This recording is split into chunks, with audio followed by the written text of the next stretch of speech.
Olá, graça e paz, amigo, amiga, irmão, irmã, seguidor aqui do canal Meu Alvo é o Céu. Bom estarmos juntos novamente, meditando nas Escrituras. Hoje nós vamos começar o Evangelho de João, capítulo 18.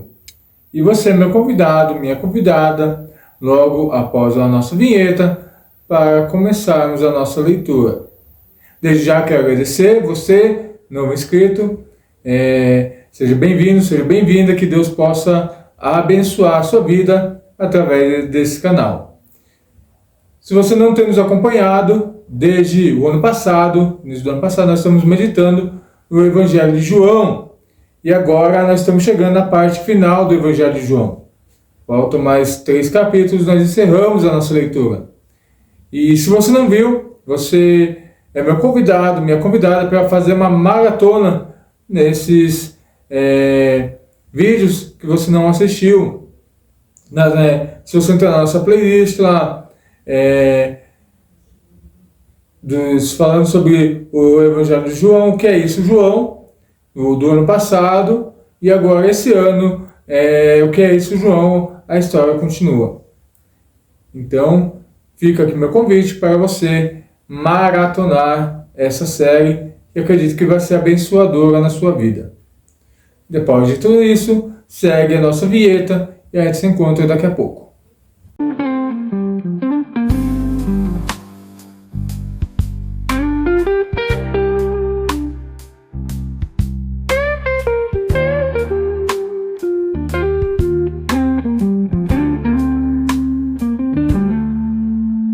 Diz assim a nossa leitura, então, em João capítulo 18.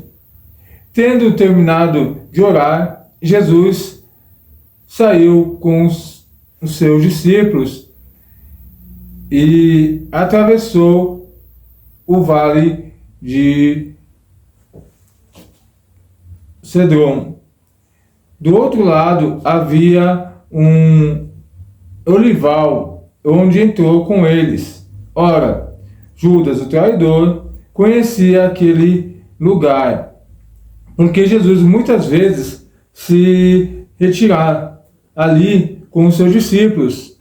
Então Judas foi para o olival, levando consigo um destacamento de soldados e alguns guardas, enviando pelos chefes dos sacerdotes, e os fariseus levou tochas, lanternas, lanças e armas.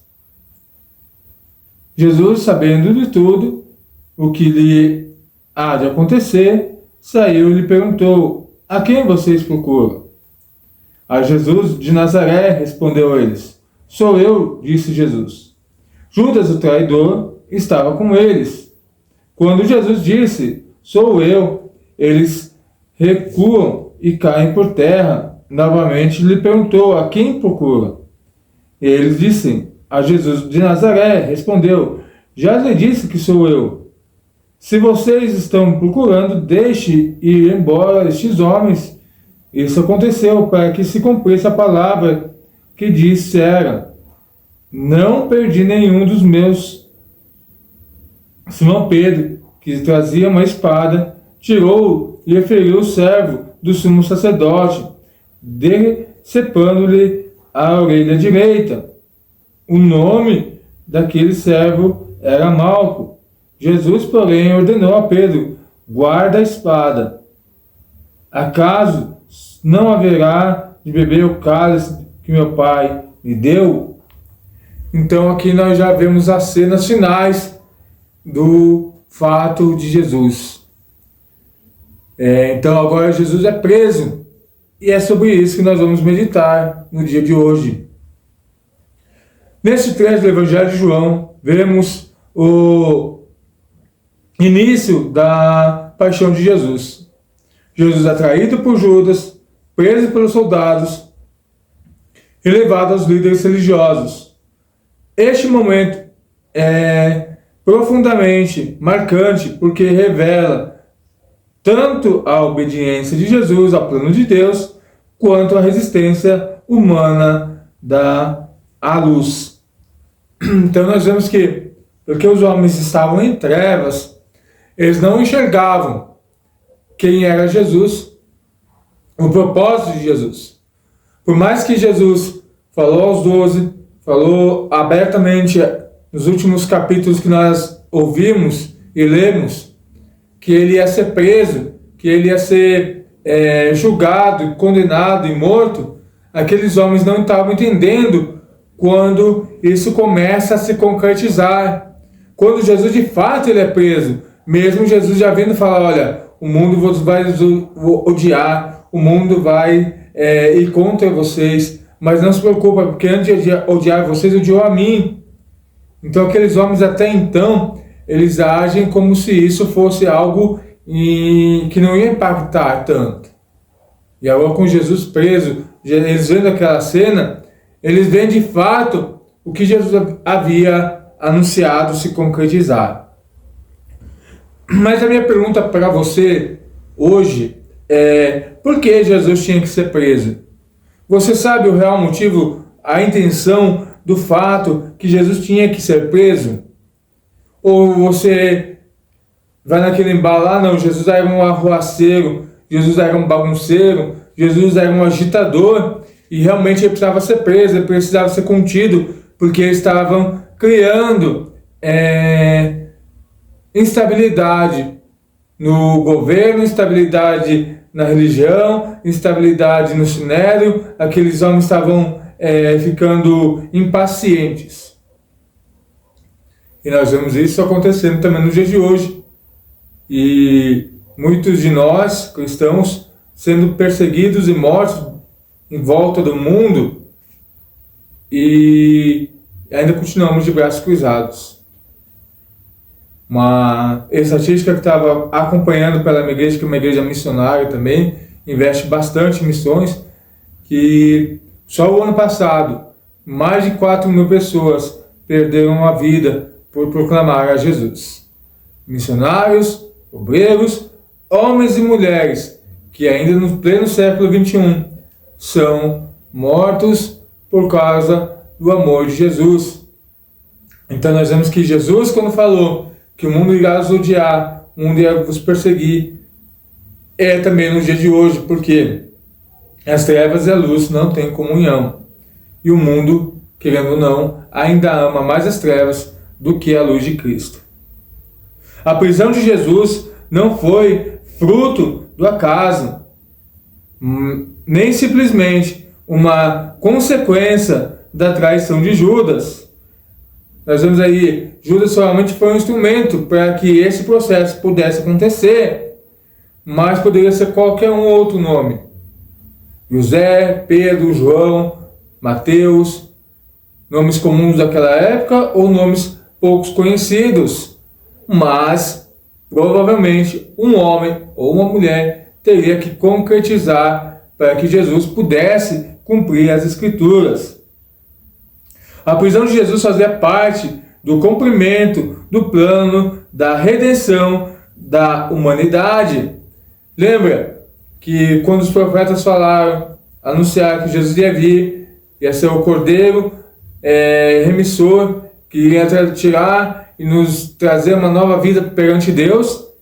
Então, Jesus precisava passar por esse processo. Desde o início, Jesus sabia que esse momento aconteceria, a hora de que se entregar como Cordeiro de Deus que tira o pecado do mundo. Como nós vimos lá no início do ano passado, na nossa primeira leitura do Evangelho de João, João 1:29, quando João estava apresentando a Jesus. João já falava assim, João 1:29. No dia seguinte, João viu Jesus, aproximou-se e disse: Vejam, é o Cordeiro de Deus que tira o pecado do mundo. Então, nunca ficou omisso, nunca ficou oculto, nunca ficou disfarçado a missão, o projeto e o desejo de Deus em relação a Jesus. Por isso que Jesus, quando Deus fala que a Bíblia nos relata que Deus enviou o seu Filho unigênito para que todo aquele que nele crê não pereça, mas tenha a vida eterna. Então Jesus e Deus já estavam cientes da missão de Jesus aqui na terra e qual que seria o fim dele. Ele teria que passar pela cruz. A prisão foi necessária porque cumpria as Escrituras. Os profetas do Antigo Testamento, Isaías 53, falavam do servo sofredor que seria rejeitado e levado como cordeiro ao matadouro. Isaías 53, vamos dar uma olhada nessa passagem.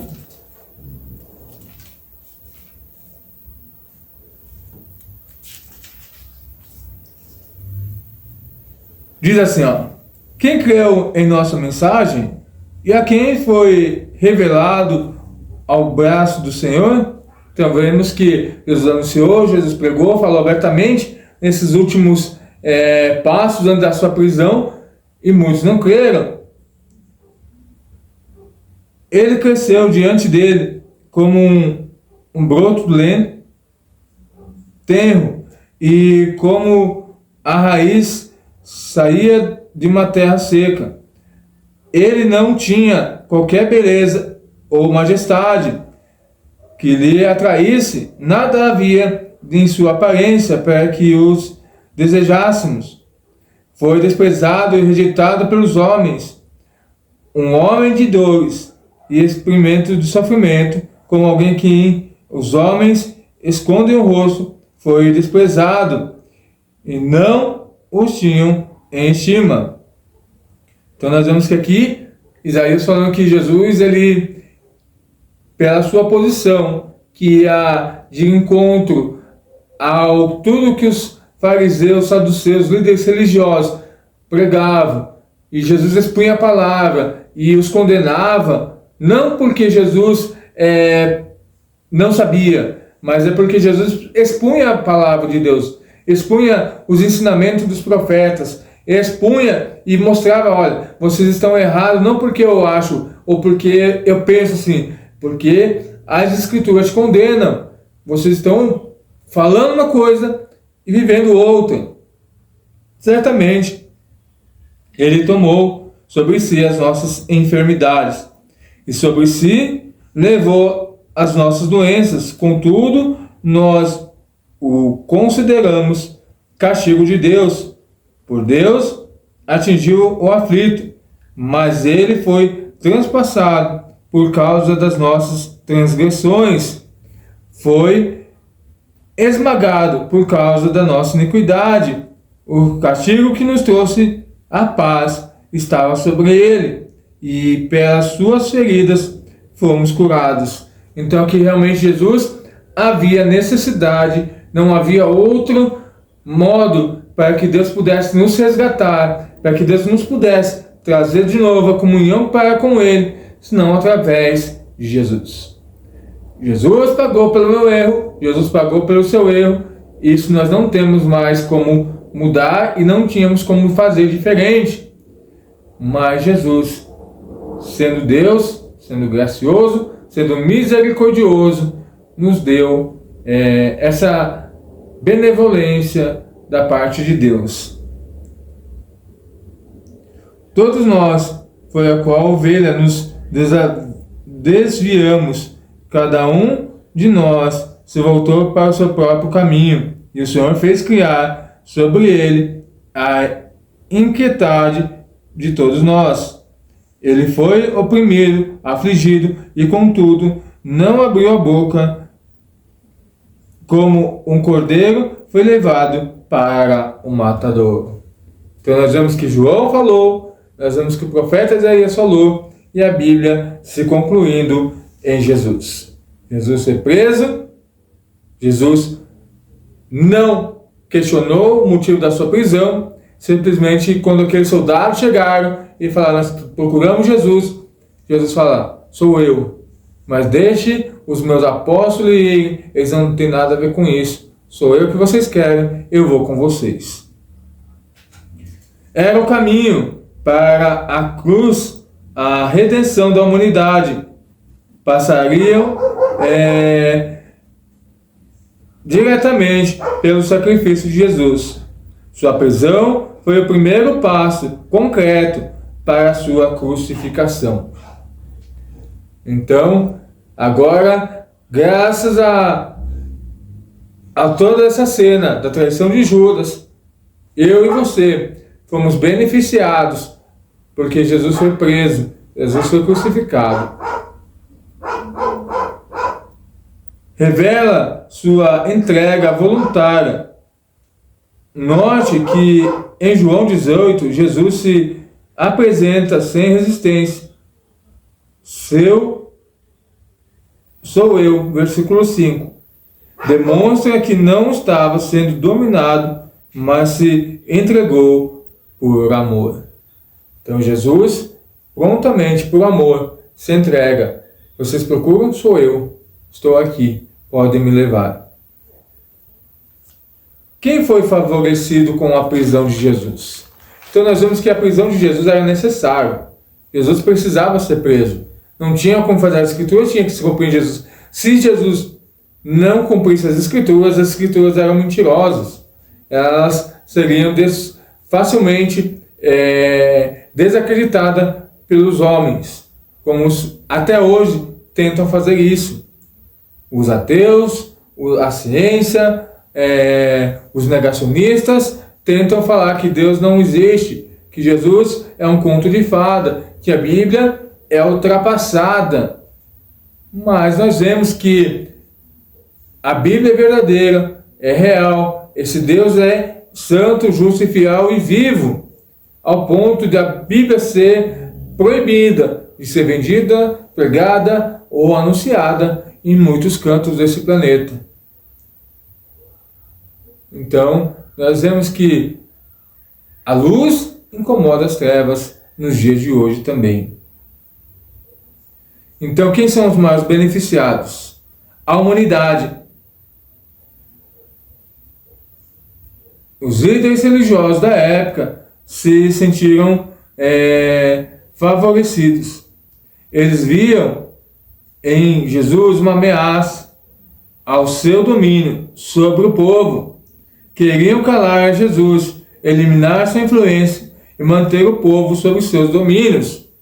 Então nós vemos o primeiro grupo a ser beneficiado eram os fariseus, eram os saduceus, eram os líderes das sinagogas, que desde que Jesus começou seu ministério, tentavam pegá-lo, prendê-lo e matá-lo, para silenciá-lo, para voltar a ter o domínio sobre o povo. Porque Jesus começou a pregar, os homens começaram a olhar os pergaminhos e analisar, não, realmente o que Jesus fala é verdadeiro. Esses homens falam uma coisa, mas fazem outra, ou omitem fatos, ou omitem parte do pergaminhos para nos enganar, para nos manipular, para nos deixar distante de Deus, para favorecer eles. E então agora aqueles homens começam a observar Jesus, vê Jesus. E isso irrita o alto clero da religião da época. Então eles querem agora silenciar, abafar Jesus, querem matá-lo. Então com a morte de Jesus, o primeiro favorecidos é o grupo religioso daquela época. Politicamente, o Império Romano também se beneficiaria, indiferentemente, já que se evitava tumultos e possíveis rebeliões. Então nós vemos que, indiretamente, aqueles homens religiosos começaram a envenenar o Império Romano, falando, ó, Jesus é um agitador, se a gente não der um fim nele, se nós não dermos um cabo dele, se nós não acabarmos com ele, eles vão criar um soldado que vai enfrentar vocês, um povo rebelde. Então, criou-se a narrativa. Tanto é quando nós vamos ver mais para frente algumas situações que quando Jesus é interrogado, o chefe lava as mãos porque acha que com isso, olha, eu não vou ser cúmplice de um inocente. Então nós vamos ver essa parte mais para frente, não vou entrar muito em detalhes, mas nós vemos que politicamente alguns também iriam se beneficiar, não por causa de Jesus, mas por causa da situação que aquele sinédrio criou em volta de Jesus. E o último grupo que eu vejo que também foi beneficiado fomos nós. Porém, em uma dimensão espiritual mais profunda, os verdadeiros favorecidos somos nós, toda a humanidade. A prisão de Jesus deu início ao processo que culminaria na cruz, onde ele se ofereceu em sacrifício pelos nossos pecados. Sua entrega abriu o caminho da reconciliação com Deus entre homem e Deus. Então nós vemos que Jesus, quando fala lá no capítulo 8, eu sou o caminho, a verdade e a vida, ninguém vem ao Pai senão por mim, agora com a sua morte, com a sua crucificação, com a sua prisão, isso se torna as portas abertas, o caminho está concluído. Tanto é que, vamos ver um pouco mais para frente, mas já não tendo como não falar disso, quando Jesus morre, o véu do templo ele se rasga de cima a embaixo, sinalizando que o que impedia do homem chegar perante a Deus, que era o pecado, estava agora desfeito. E Jesus abre um novo caminho, um caminho eterno entre o homem e Deus. A aplicação. Ao contemplar esse momento, somos chamados a perceber que Jesus não foi vítima, mas protagonista do plano de salvação. Sua prisão foi expressão do amor de Deus, que doou-se até as últimas consequências. Então nós vemos que Jesus não é um coitadinho, Jesus não é vítima, mas Jesus é o protagonista. Jesus é o dono da situação para que nós tivéssemos a chance de sermos remidos e salvos, não mais pelas leis que nós não íamos conseguir cumprir, porque nós vemos que as leis eram enormes, escravizavam nós homens, mas em Jesus a lei é cumprida, por causa do nosso pecado a lei existia, e agora em Jesus ela é cumprida, e agora nós temos um novo caminho, um novo tempo, o tempo da graça e da misericórdia de Deus. O que eu faço hoje com esse amor? Como respondo à entrega de Jesus por mim? É uma coisa que eu e você vai ter que responder em nossos corações. Em nossa mente nós temos que compreender, racionalizar, não realmente. Eu creio que Jesus é o Filho de Deus, se doou pelos meus pecados. Agora, então, eu vendo a minha condição de pecador e que sem Jesus eu não alcanço a graça de Deus, agora eu de me arrepender, reconhecer que sem Jesus eu não nada sou, nada consigo fazer, me render aos seus pés, tê-lo como Salvador e viver novidade de vida, um novo tempo em minha vida. Buscar uma transformação real para que eu possa, então, agora em Jesus, experimentar a boa, perfeita e agradável vontade de Deus. Aí você me pergunta, mas como isso é possível, Rocaciano? Como eu sendo, olhando para toda essa situação, como é que esse Deus que é santo, puro, verdadeiro, incorruptível, me ama? Eu sendo pecador, eu sendo mentiroso, eu sendo ainda idólatra, eu ainda sendo mentiroso, eu ainda sendo assassino, eu sendo ainda um monte de coisa que Deus desagrada, abomina a santidade de Deus. É por isso que Jesus morreu. É por isso que Jesus se entregou. Porque se fôssemos depender de nós para a nossa salvação, nós continuaríamos condenados ao inferno. E quando eu reconheço que sem Jesus, sem Deus, eu não consigo, e deixo Deus trabalhar, e busco agora então, numa novidade de vida, me transformar um novo homem, uma nova mulher, como diz Paulo, aquele que mentia, não mente mais, aquele que roubava, não rouba mais. Aqui nesse canal tem uma série chamada Práticas Espirituais. Lá tem vários passos, vários entendimentos para que você possa tornar um novo homem, uma nova mulher. segundo a vontade de Deus, não segundo a minha vontade, segundo que nem aqueles fariseus da época de Jesus, não, você tem que fazer isso, aquilo, outro, mas de bíblico não tem nada, simplesmente para criar no povo um domínio um domínio religioso e um domínio político. Mas diferente, nós quando olhamos e vemos a cruz de Cristo, e olhamos para as Escrituras, nós encontramos liberdades para pensar, para discutir, para racionalizar e para dizer, olha, isso é de Deus, isso não é de Deus. O que é de Deus eu sigo, o que não é de Deus eu rejeito. O que é pecado, eu abomino. Os homens falam que é pecado, mas a Bíblia não fala nada a respeito, eu desconsidero. E quem é que vai nos ajudar a saber que é de Deus que não é? É o Espírito Santo. Jesus falou, estou indo para o Pai, mas não vos deixarei órfão. Vou estar enviando o Consolador, o Espírito que vos fará lembrar de tudo aquilo que eu tenho falado e anunciado. Para que o mundo não vos engane, para que os religiosos futuros não te enganem.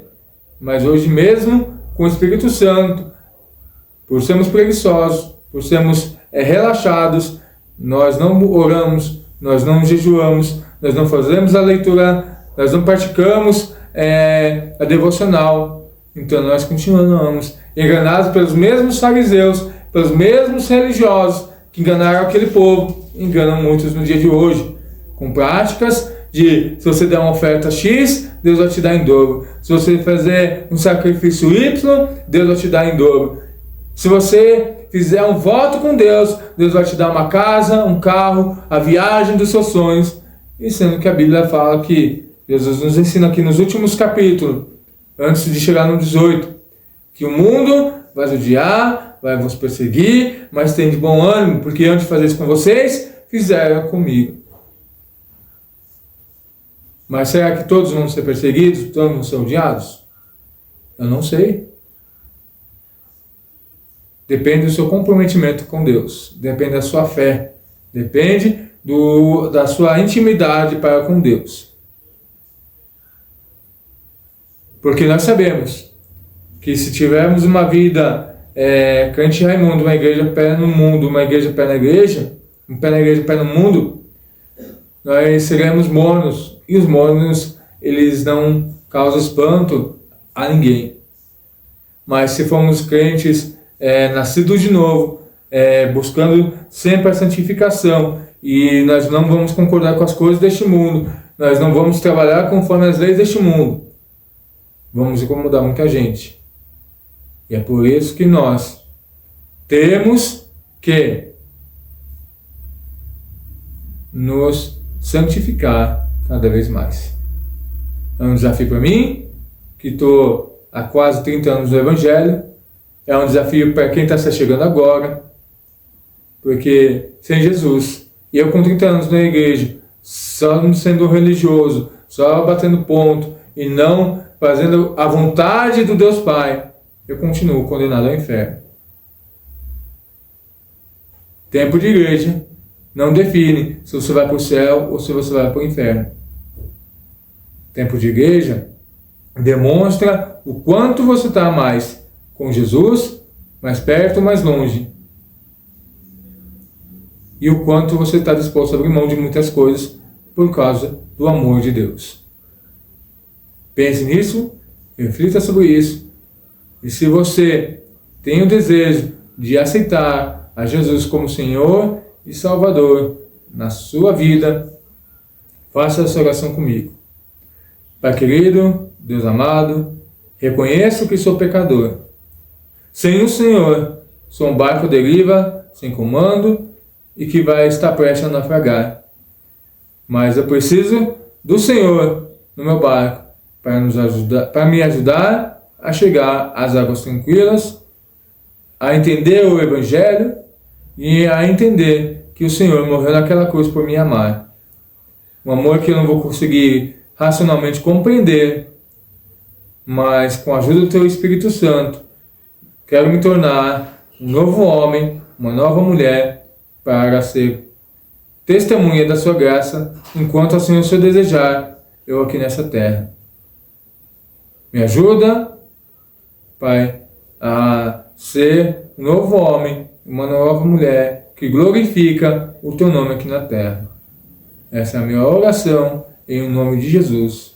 Amém.